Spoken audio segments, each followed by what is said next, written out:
village musical à présent avec le festival Berlioz à la Côte-Saint-André en Isère, un événement à la renommée internationale qui cette année se surpasse en fêtant les 150 ans de la mort du compositeur. Avec nous ce soir Bruno Messina, bonsoir. Bonsoir. Vous êtes le directeur du festival, alors cette édition promet d'être mémorable et vous y tenez, ce rendez-vous doit être d'abord accessible et populaire, mais alors comment fait-on ? On essaye d'être fidèle à Berlioz, de réunir tous les publics, de se rappeler que c'est un enfant de la Bièvre en Isère, qu'il était dans une famille aux revenus agricoles, de médecins, enfin il n'avait pas de lien à la musique et on essaie de réunir tous les publics, les jeunes, les anciens. Il y a 160 bénévoles qui sont investis dans l'aventure et puis le public vient à la fois de l'Isère et à la fois du monde entier pour Berlioz. Et puis surtout, il y a une grande fête dans ce que vous appelez le village troyen pour l'ouverture le 17 août. Qu'est-ce que c'est ce village ? C'est une tradition au festival. On aime danser comme Berlioz le faisait. Et donc, il y a une grande fête populaire pour commencer. Le 17 août, c'est autour d'un cheval de Troie qu'on a construit parce qu'on va faire la prise de Troie de Berlioz, qui est la première partie de son opéra Les Troyens. Donc, c'est à la fois un événement musical avec un grand orchestre symphonique et c'est le prétexte à une grande fête populaire avec feux d'artifice, bal et puis la construction par tout le monde de ce cheval magique parce que c'est un rêve de gamin qu'on a réalisé. Alors justement, ce concert sera l'un des temps forts de ce festival et cette programmation a donné lieu à un chantier participatif destiné à reproduire le fameux cheval de Troie. Isabelle Colbrand et Damien Borelli sont allés sur le chantier il y a quelques jours. Regardez. Le symbole est important. Il s'agit de construire à l'identique le cheval qui va entrer dans Troie et permettre aux Grecs de délivrer la belle Hélène et de gagner la fameuse guerre. Le chantier est participatif. Il y a ici, tout le mois d'août, avant le festival, avant l'ouverture le 17, un chantier participatif où, encadré par les professionnels, des bénévoles, des amateurs, tous ceux qui ont envie de mettre leur petite pièce au cheval de Troie vont venir le faire. Une belle aventure que ces semaines passées à recréer à l'identique un cheval dont la mythologie nous a laissé l'empreinte profonde. Au début, c'est un croquis, et puis ce croquis, il en amène un autre. L'aspect technique, il vient au bout d'un moment, évidemment, parce que derrière le dessin, il y a aussi la réalisation. 6 mètres de haut, c'est pas rien. Un coup articulé, parce qu'il faut passer sous les fils de téléphone. Donc tout ça, il y a forcément une notion à un moment de réaliste, de technique qui apparaît.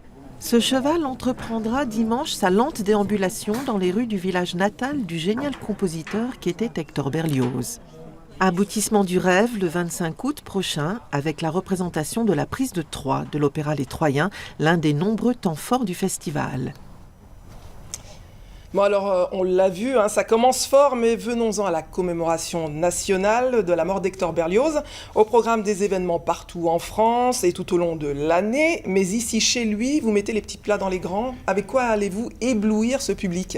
Avec toutes les œuvres possibles de Berlioz, on fait Roméo et Juliette, La damnation de Faust, on va faire Benvenuto Cellini, un opéra extraordinaire, on va faire venir des maestros, à la fois des Anglais, des Russes, des Français évidemment, mais les Anglais et les Russes qui avaient tellement aimé Berlioz de son vivant, c'était normal de leur rendre hommage. Donc des divas aussi. Des divas avec Stéphanie Doustrac qui sera là pour plusieurs concerts. Et il va y avoir vraiment toutes sortes d'événements. Toute la journée, des concerts d'après-midi avec Jean-Marc Louisada, grand pianiste, Chopin qui avait connu Berlioz. Voilà, c'est tout un tour du romantisme qu'on fait à cette occasion. Et puis une œuvre de science-fiction. Oui, parce que Berlioz est un tel inventeur qu'il avait même écrit des nouvelles de science-fiction, dont une qui se passe en 2344. Et Michael Levinas en a fait un petit opéra qu'on va créer à cette occasion, c'est vraiment un événement. Il était très visionnaire, très créatif, avant-gardiste ? Avant-gardiste, il a tout inventé. Il a inventé l'orchestre moderne, il a inventé le concept de festival, les concerts dans les stades, des dispositions qui ressemblent aujourd'hui au home cinéma avec plusieurs points comme ça d'entente pour la captation du son. C'était incroyable. Berlioz a vu l'avenir avant les autres et il était très intéressé par ça. C'était au début du 19e siècle, c'était tout à fait inattendu pour un enfant qui avait grandi hors des conservatoires, totalement en dehors du milieu musical ou artistique. Alors le public pourra découvrir différentes œuvres dans plusieurs endroits. Quels sont-ils ? Est-ce que c'est comme d'habitude ou il y a des nouveautés ? Alors c'est comme d'habitude et c'est principalement à la Côte-Saint-André cette année parce qu'évidemment pour les 150 ans on voulait revenir au cœur du monde berliozien. Donc c'est le musée Hector Berlioz, magnifique musée qui est gratuit où il y a des concerts tous les jours. C'est la halle médiévale, une magnifique halle médiévale où il va y avoir des concerts gratuits là encore. C'est le château château Louis XI, où là on fait les concerts symphoniques avec les grands orchestres, les divas, les maestros, les chœurs, plus pointus, mais enfin c'est très accessible. Vous savez, la musique, elle parle du cœur au cœur, et Berlioz a toujours préféré l'effet à la forme. Donc si on aime les effets musicaux, il faut venir voir Berlioz. Et puis un clin d'œil à la soirée Offenbach. Pourquoi Offenbach? Que vient-il faire là?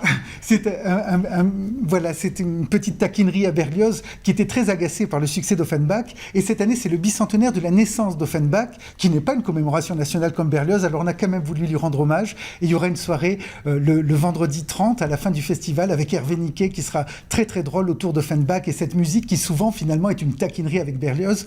La Belle Hélène étant un écho au Troyen de Berlioz. Ce sera plus pétillant. Ce sera pétillant, il y aura même du champagne. Ah, bah, magnifique. Merci Bruno Messina. Merci. Je rappelle les dates du festival, parce qu'on n'a pas tout dit, mais l'ouverture, c'est donc samedi 17 août jusqu'au 1er septembre à la Côte Saint-André. Voilà, merci beaucoup. Merci.